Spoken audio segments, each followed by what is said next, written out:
বিসমিল্লাহির রহমানির রহিম। আসসালামু আলাইকুম। চলে আসলাম আরও একটি ভিডিও নিয়ে। সকাল সকাল এই বাজারটি শুরু হয়, যেটা ফজরের নামাজের পর। তো বাজার করতে গিয়ে একটি বিষয় চোখে পড়ল যে এক চাচা সে আখের রস বিক্রি করছে খুব যত্নের সহকারে। তো দেখে খুব ভাল লাগলো। অন্য লোকের কাছে ব্যক্তির কাছে সে আখের রস বিক্রি করছে। তো তাই আমিও এক গ্লাস আখের রস তার কাছে কিনে খেলাম।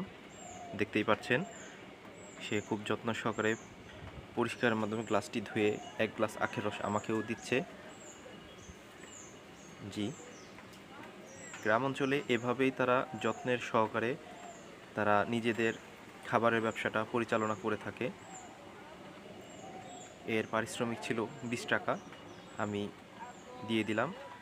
চ্যানেলটি ভালো লাগলে অবশ্যই সাবস্ক্রাইব করে পাশে থাকুন।